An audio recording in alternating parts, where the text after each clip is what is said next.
حروف ندا، ندا کے حروف، ندا کے معنی کیا ہوتے ہیں؟ آواز دینا. اے لڑکے، اے جو ہے یہ حرف ندا ہے، اور جسے آپ آواز دے رہے ہیں اس کو کہا جاتا ہے یہ منادا ہے، اور آپ آواز دے رہے ہیں آپ منادی ہیں. ندا دینے والا منادی کہلاتا ہے، جس کو ندا دی جاتی ہے، آواز دی جاتی ہے، وہ منادا ہوتا ہے. جس حرف کے ساتھ آپ ندا دیتے ہیں وہ حرف ندا ہوتا ہے. منادی کو چھوڑ دیں آپ، دو چیزیں یاد رکھیں، حرف ندا اور منادا. سب سے زیادہ اور سب سے اہم استعمال ہونے والا حرف ندا جو ہے نا وہ ہے یا. اے لڑکے کی عربی ہے یا ولد.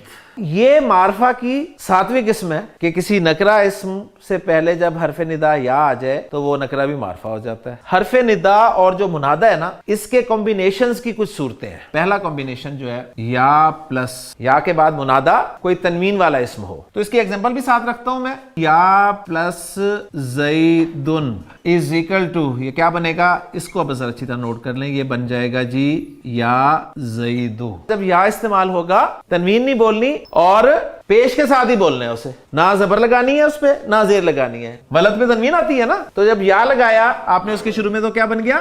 یا ولدو. وہ تنوین والا اسم معرفہ بھی ہو سکتا ہے جیسے زید، وہ تنوین والا اسم نکرہ بھی ہو سکتا ہے جیسے ولد. نکرہ یا کے آنے سے معرفہ بنے گا، جو پہلے معرفہ ہے وہ یا کے آنے سے معرفہ نہیں بنتا. یا نارو. دوسرا کمبینیشن جو ہے یا حرف ندا پلس الف لام والا مذکر اسم، یا پلس الولد حرف ندا اور جو منادا ہے آنا اسی طرح ہی ہے مرفوع فارم میں. تو حرف ندا اور منادا کے درمیان میں ایوہا کا اضافہ کر دینا ہے. یا ایوہل ولدو. یہ ایوہا کب لانا ہے؟ جب منادا الف لام والا مذکر اسم ہو. یا ایوہن نبیو. تیسرا کمبینیشن یا پلس ال والا مؤنث اسم، یعنی یا کے بعد ال بنت کا لفظ ہو، یا کے بعد الف لام والا مؤنث اسم ہو. تو جو بنتا ہے کمبینیشن وہ کس یوں بنتا ہے کہ یا حرف ندا اور منادا، منادا اسی طرح مرفوع آئے گا، یعنی حرف ندا اور منادا کے درمیان ایتوہا کا اضافہ کر دیا جاتا ہے. مذکر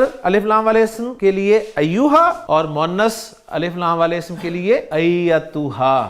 النفس بتائیں مؤنث ہے کہ نہیں ہے؟ نفس مؤنث ہے نا، مؤنث کی پکچر میں رکھا ہوا تھا نفس. تو حرف ندا الف لام والا مؤنث، تو بیچ میں کیا آ گیا؟ ایتوہا. یا ایتوہن نفسو. آخری کمبینیشن یا کے ساتھ مضاف آ جائے. اب مضاف ظاہر بات ہے اکیلا تو نہیں آتا نا، مضاف کے ساتھ کون ہوتا ہے؟ مضاف الیہ ہوتا ہے. آپ عبداللہ کو آواز دے رہے ہیں یا عبداللہ ہی، عبد مضاف ہے اور اس میں جلالہ مضاف الیہ ہے. تو دیکھیے گا کیا تبدیلی آتی ہے، جو مضاف ہوتا ہے نا وہ منصوب ہو جاتا ہے. قرآن مجید میں ہے یا نساء النبی، مرکب اضافی، نساء النبی، نبی کی عورتیں، اے نبی کی عورتوں.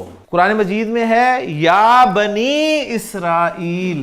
اب یہ بنی جو ہے کون سی آواز ہے؟ اینا. پوری آواز کریں اسے بنینا. جب مثنی یا جمع سالم مذکر مضاف بنتا ہے تو نون ہٹ جاتا ہے نا، تو بنینا تھا اس کا نون ہٹ گیا تو پیچھے بچا بنی. یہ کون سا مرکب ہے جی؟ ربنا اضافی. اسم کے بعد جب بھی ضمیر آ جائے تو پکا مرکب اضافی ہوتا ہے. ربنا کا مطلب ہے ہمارا رب. اب آپ اپنے رب کو پکار رہے ہیں، یا لگائیں گے نا شروع میں، تو ربو کیا ہو جائے گا؟ یا ربنا. جس کو بار بار پکارنا ہو نا عرب اس کے لیے پھر یا نہیں لگاتا، وہ کہے گا ربنا.